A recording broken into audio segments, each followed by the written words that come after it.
Hello दोस्तों। हम CTET का ईवीएस क्वेश्चन दोस्तों करवाते हैं जो परीक्षा के दृष्टिकोण से इम्पोर्टेंट है। तो दोस्तों ये 11 नंबर का दोस्तों क्लास होगा।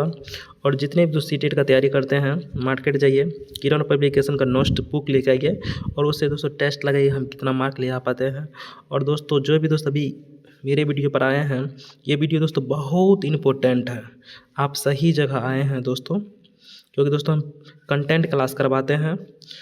अगर दोस्तों हमसे पढ़ लीजिएगा तो हमको यूट्यूब पर आप ढूंढिएगा। तो पढ़ते हैं दोस्तों। 1 नंबर प्रश्न है, भारत में बाघों की जनसंख्या है। तो दोस्तों इसका राइट आंसर दोस्तों 2 नंबर है।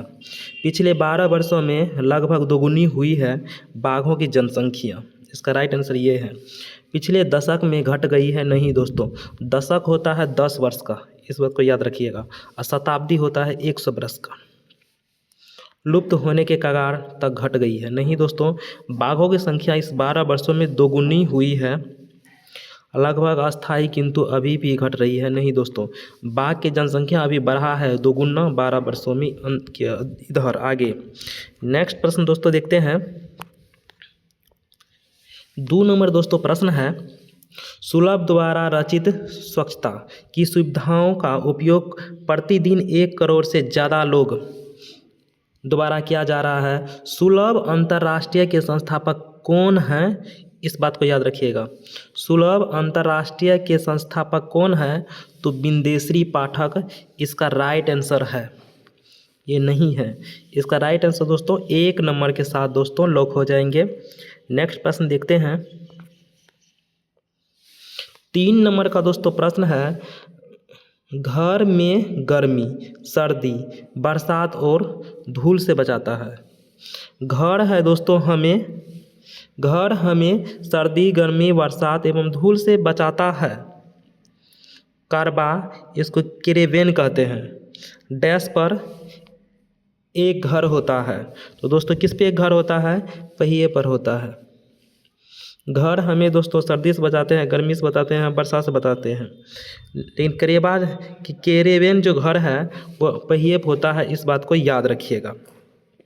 नेक्स्ट प्रश्न पढ़ते हैं। 4 नंबर का दोस्तों प्रश्न है, सरकारी कानून जिसके अनुसार कोई भी व्यक्ति सांप को पकड़ और रख नहीं सकता है, किस अधिनियम के अंतर्गत आता है? अब कोई भी व्यक्ति है सांप को पकड़ नहीं सकते हैं, रख नहीं सकते हैं, अर्थात जितना भी जंगली जानवर है आप उसको कहीं भी पिंजरे की भांति उसको पकड़ के बंद नहीं कर सकते हैं। ये अधिनियम कब आया था दोस्तों? ये अधिनियम आया था वन्य जीव संरक्षण अधिनियम 1972 ईस्वी में। इस बात को याद रखिएगा। नेक्स्ट प्रश्न पढ़ते हैं। 5 नंबर दोस्तों प्रश्न है, निम्नलिखित में से कौन सा अनवीनकरणीय ऊर्जा का रूप है? अमिस होता है दोस्तों नहीं। अमिस क्या होता है दोस्तों? नहीं। नवीनकरणीय मीन्स नया हो सकता है दोस्तों। सौर ऊर्जा, जो ऊर्जा सूर्य से हमको प्राप्त होते हैं सोलर प्लेट पर से, जिसको हम लोग चेंज करते हैं, उसी कहते हैं सौर ऊर्जा। सूर्य की ऊर्जा को इसको दोस्तों तुरंत बनाएंगे, तुरंत ख़त्म कर लेंगे। लेकिन अनवीनकरणीय का अर्थ जिसको हम नया नहीं कर सकते हैं, जिसको बनने में लाखों करोड़ों साल का समय लगता है। भूतापीय ऊर्जा, भूताप यानी कि भूमि के ताप का जो ऊर्जा होता है। जैसे दोस्तों अगर आप धरती के अंदर जाइएगा तो जितना नीचे जाइएगा दोस्तों धरती उतना गर्म होगा। उस गर्मी से लोग क्या करते हैं? विद्युत का उत्पादन करते हैं। आप जब चाहिएगा जितना चाहिएगा उतना विद्युत का उत्पादन कर सकते हैं, जब मन तब कर सकते हैं। ये दोस्तों नया ऊर्जा है तो नवीनकरणीय ऊर्जा कहेंगे और तुरंत बना लेंगे। और जो सौर ऊर्जा है दोस्तों इसको भी आप लोग तुरंत बना लीजिएगा। लेकिन ज्वारीय ऊर्जा, ज्वारीय ऊर्जा होता है दोस्तों ज्वार भाटा समुद्र में आते हैं दोस्तों, उससे लोग बिजली बनाते हैं, उत्पन्न करते हैं, उसको कहते हैं ज्वारी। ये सब दोस्तों नया है, तुरंत बना लेंगे। भूतापीय ऊर्जा को हम लोग तुरंत बना लेंगे और सौर ऊर्जा भी तुरंत बना लेंगे 1-2 दिन में। लेकिन आप प्राकृतिक गैस जो है दोस्तों ये अनवीनकरणीय ऊर्जा है, जिसको आप जल्दी नहीं बना सकते हैं। इसको बनने में लाखों करोड़ों का साल लग जाता है। तो दोस्तों इसका राइट आंसर 3 नंबर के साथ लॉक हो जाएंगे। दोस्तों समझ गए होंगे, प्राकृतिक गैस जो है दोस्तों अनवीनकरणीय ऊर्जा है, इसको बनने में बहुत दिन लगता है, इसलिए दोस्तों आगे में अ लगा हुआ है। नेक्स्ट प्रश्न देखते हैं। 6 नंबर का दोस्तों प्रश्न है, वन जीव संरक्षण सप्ताह किस माह के पहले सप्ताह के दौरान मनाया जाता है? तो दोस्तों इसका राइट आंसर अक्टूबर हो जाएंगे, राइट।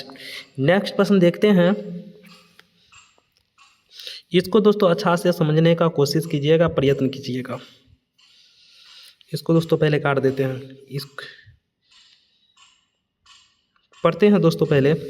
असम का घर, असम में दोस्तों अधिक वर्षा होता है, तो असम में घर कैसा होता है? तो असम का घर देखिए, ये 5 नंबर के असम का घर ऐसे होगा, इसका 5 नंबर राइट आंसर होगा। बांस के खंभों पर बने ऊंचे घर जिनकी छतें ढालू होता है। असम में दोस्तों बांस का घर मिलता है और बांस की ऊंचाई 10 से 12 फीट ऊपर घर होता है, क्योंकि दोस्तों वहाँ बारिश अधिक होता है।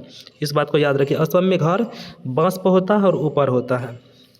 और राजस्थान का जो दोस्तों घर है वह मिट्टी की मोटी दीवारों के घर जिसकी छतें कटीली झाड़ियों की बनी होती हैं। ये घर जो है राजस्थान का जो दोस्तों घर है वह वहाँ पर मोटा दीवार होता है, मिट्टी का घर होता है राजस्थान में।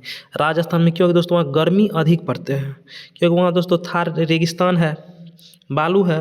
बालू दोस्तों जो फिजिक्स के अनुसार जो वस्तु जितना जल्दी गर्म होता है वह वस्तु ठंडा भी उतना जल्दी होता है।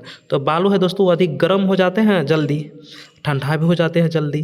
तो दिन में दोस्तों वहाँ बहुत गर्मी रहता होगा राजस्थान में, और रात में ठंडा रहता होगा मेरे ख्याल से। दोस्तों 1 का 5 होना चाहिए और इसका दोस्तों राजस्थान का 3 नंबर होना चाहिए, सी का 3।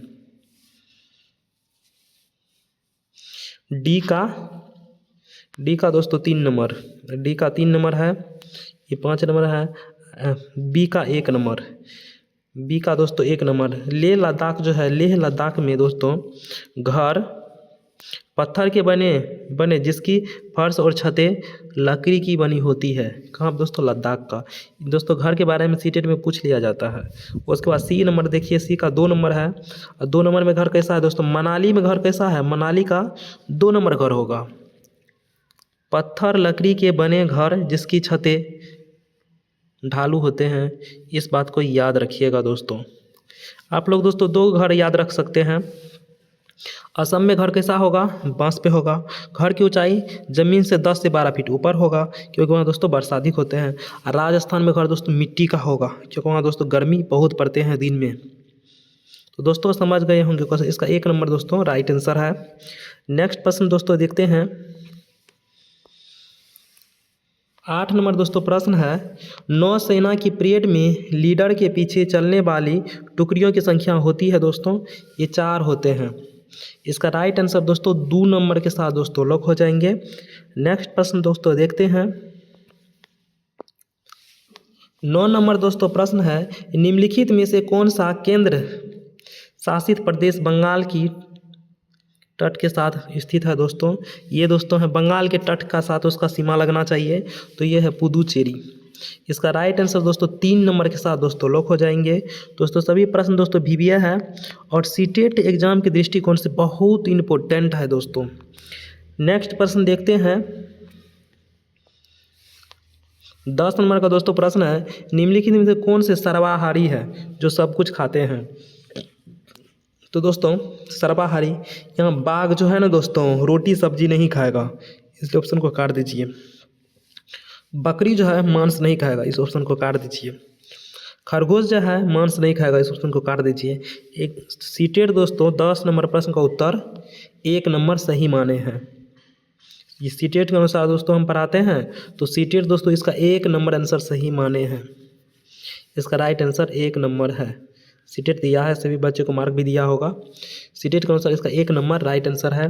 नेक्स्ट प्रश्न देखते हैं। 11 नंबर दोस्तों प्रश्न है, बाबरी के बारे में निम्नलिखित में से कौन सा कथन सही नहीं है? सही नहीं है दोस्तों।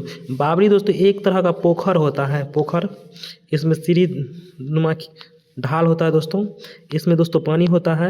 प्राचीन काल में दोस्तों इसमें लोग राजा महाराजा बनाते थे, और प्राचीन काल में लोग दोस्तों यहाँ का पानी पीते थे। ये तालाब है, ये बाबरी दोस्तों ये प्रकार का तालाब है और सीढ़ी बना हुआ रहता है पोखर के जैसे। इस बात को दोस्तों याद रखिएगा। तो पढ़ते हैं, यह मुख्यतः वर्षा रहित क्षेत्र में ही दिखाई देते हैं। तो ये सही बात है, ये सही बात है। जहाँ दोस्तों वर्षा होते हैं वहीं रहते हैं दोस्तों। वर्षा रहित यानी कि वर्षा होता होगा वहाँ पर, वहाँ दोस्तों ये होते हैं।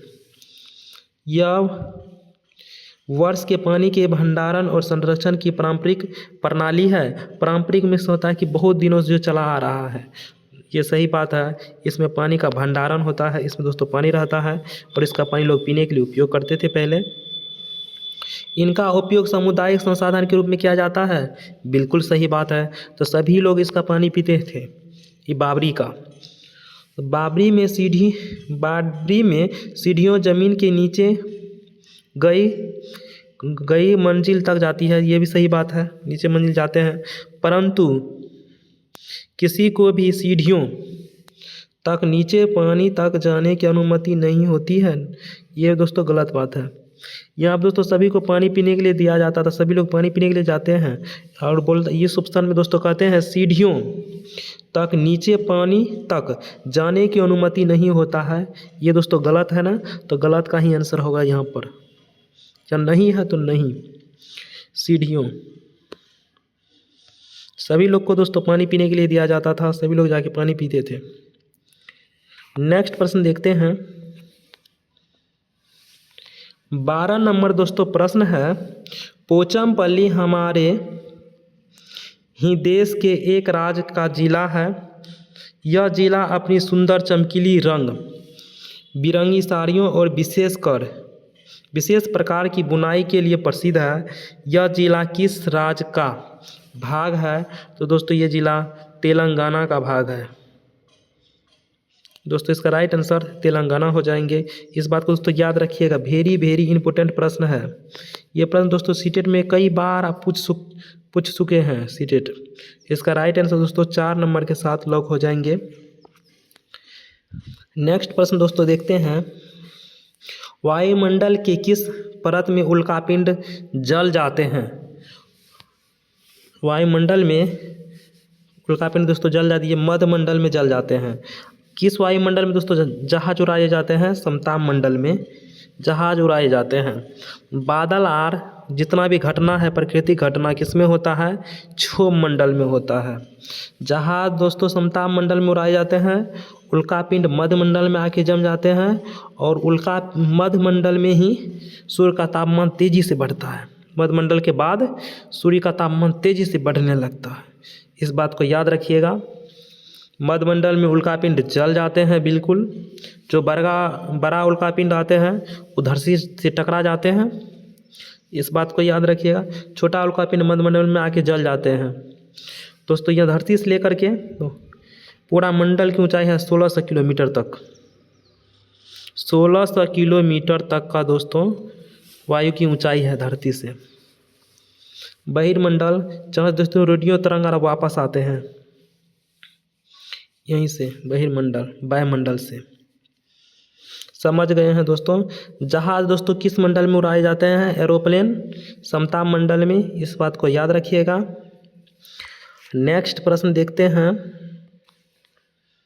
14 नंबर दोस्तों प्रश्न है, वेरी इंपॉर्टेंट दोस्तों ये प्रश्न होगा। माउंट एवरेस्ट की ऊंचाई है 8848 मीटर। ये इम्पोर्टेंट प्रश्न है दोस्तों, इसको याद रखिएगा NCERT के अनुसार। नेक्स्ट प्रश्न देखते हैं। 15 नंबर दोस्तों प्रश्न है, मधुमक्खियों के बारे में गलत कथन को चुनना है दोस्तों। इसमें कौन सा दोस्तों गलत कथन है? किसी शहद के छत्ते में केवल कुछ ही नर मधुमक्खियाँ होती है, तो ये सही बात है।